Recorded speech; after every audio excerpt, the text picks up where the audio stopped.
నమస్తే lucky people. చూసారా ఎంత థిక్కెస్ట్ గ్రేవీ ఉందో? ఇది మీకు కావాలా? అయితే రెసిపీలోకొచ్చేయండి. ఆనియన్స్, క్యాప్సికమ్, టమాటో, కొత్తిమీర ఇవే మనకు కావాల్సి కట్ చేసి పెట్టుకోవాల్సినవి. ఆయిల్ ఎక్కువగానే పడుతుంది. సో, ఎక్కువగానే ఆయిల్ వేసి జీలకర్ర వేయండి. ఆయిల్ మరిగాక వేయండి. నేనైతే ముందేసాను వల్ల చిట్పట్లు ఆడలేదనమాట. కొంచెం టైం ఎక్కువ తీసుకుంది.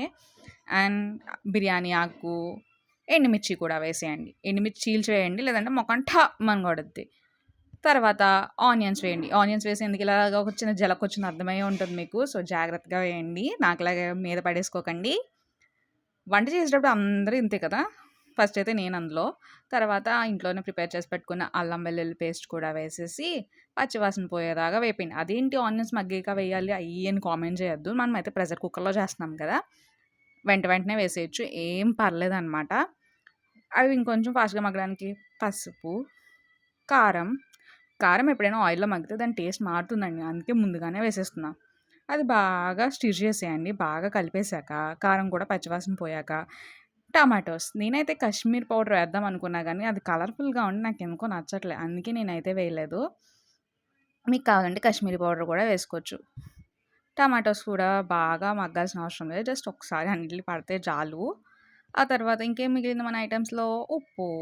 ఆ ఉప్పు కూడా వేసేసి బాగా కలిపేయండి. ఉప్పు కలిపాక ఎక్కువ సేపు ఏం అవసరం లేదు. దీంట్లో ముక్క మునిగేంత వరకు వాటర్ అయితే వేసుకోవాలి. దానికన్నా ముందు మన ఫ్లేవర్‌ఫుల్ ఐటెమ్ ఒకటుంది కదా! ధనియా జీరా పౌడర్. ఇది వెయ్యగానే ఒకలాంటి స్మెల్ అయితే అది గుబాళింపు అంటారు కదా! అట్లా అయితే నాకొస్తది. నాకే వస్తదా? మీ అందరికీ వస్తదో కామెంట్ చేయండి. ఇది మట్టికి పక్కాగా కామెంట్ చేయాల్సిన మ్యాటర్. అవి కూడా కొంచెం వేపేసాక ఆల్రెడీ మీకు చెప్పిన ఐటమే గ్లాస్ ఆఫ్ వాటర్. 4 విజిల్స్‌కి ఎంత వాటర్ కావాలో అంత వాటర్ మీకు తెలిస్తే వేసేసుకోండి. నాకైతే తెలియక 2 గ్లాసెస్ ఆఫ్ వాటర్ ఏసా. వాటర్ అయితే కొంచెం ఎక్కువయిందనమాట ఎండింగ్‌కొచ్చేసరికి. సో, తెలిస్తే వేసుకోండి. అండ్ విజిల్ పెట్టేసుకోండి. ఎన్ని విజిల్స్ పెడతారు? 4 విజిల్స్ పెట్టేసుకోండి. ఈ లోపల మనం క్యాప్సికమ్ ఫ్రై చేసుకోవడానికి కొంచెం అంత ఆయిల్ వేసేసి క్యూబ్స్‌గా పెద్దగా కట్ చేసుకున్న క్యాప్సికమ్ వేసేయండి. నేనైతే స్టిల్లులు వేయడానికి అట్లా చేశా. కానీ మీరు అట్లా ఏం చేయొద్దు. జాగ్రత్తగా వేయండి. ఇప్పుడు కూడా తులిందనమాట నాకైతే. క్యాప్సికమ్ ఫ్రై అయిందని ఎలా తెలుసుకోవాలంటే వెనకాల ఒక లేయర్‌లా ఊడతదనమాట. అప్పుడే క్యాప్సికమ్ ఫ్రై అయిందని తెలుసుకోవచ్చు. ఈ లోపల మనకు ఒక విజిల్ కూడా వచ్చేస్తది. అప్పుడు కొంచెం అంత పసుపు, ఉప్పు, కారం ఆల్రెడీ మనం ముందు వేసాం కాబట్టి లిటిల్ బిట్టే వేయండి. జస్ట్ ఎందుకు వేస్తున్నానంటే క్యాప్సికమ్‌కి ఆ ఫ్లేవర్ తగిలితే మరింత టేస్ట్ అనేది కర్రీకి యాడ్ అవుతుంది కాబట్టి మాత్రమే వేస్తున్నాననమాట. ఇంక వేరే ఏం లేదు. నాకొద్దు నాకు ఆ స్పైసెస్ సరిపోతాయి అంటే కారం స్కిప్ చేసేయండి. చూసారా? అలా బాగా ఫ్రై చేయండి. ఎంత బాగా ఫ్రై చేస్తే అంతే అనమాట. మరీ ఓవర్ కుక్ అయితే చేసేయొద్దు. ఏ ప్రాసెస్ అయినా సరే మీడియం ఫ్లేమ్‌లో పెట్టి చేసుకుంటేనే బావుంటుంది. ఈ లోపల విజిల్స్ అయిపోతే 4 విజిల్స్ దాన్ని తీసేత్తే చూసారా? ఎంత బాగా కుక్ అయిపోయిందో. దాన్ని జస్ట్ మ్యాష్ చేయండి వీలైతే. లేదు నాకు అవసరం లేదు అంత థిక్కెస్ట్ గ్రేవీ అనుకుంటే స్కిప్ చేసేయొచ్చు. తర్వాత గరం మసాలా అయితే వేయాలి. మా ఇంట్లో లేదు. సో, నేనైతే స్టార్ మసాలా అనమాట. రూ. 2 ప్యాకెట్ అది వేసేసా. మీరు కూడా ఉంటే వేయండి. లేదంటే లేదు. ఏదో గరం మసాలా అయితే వేయడానికి ట్రై చేయండి. ఎందుకంటే కొంచెం అంత ఘాటు రావాలి కదా! ఆ తర్వాత మనం ముందుగా ఫ్రై చేసి పెట్టుకున్న క్యాప్సికమ్ అయితే వేసేయండి. జాగ్రత్త గిన్నె కాలిపోగలదు.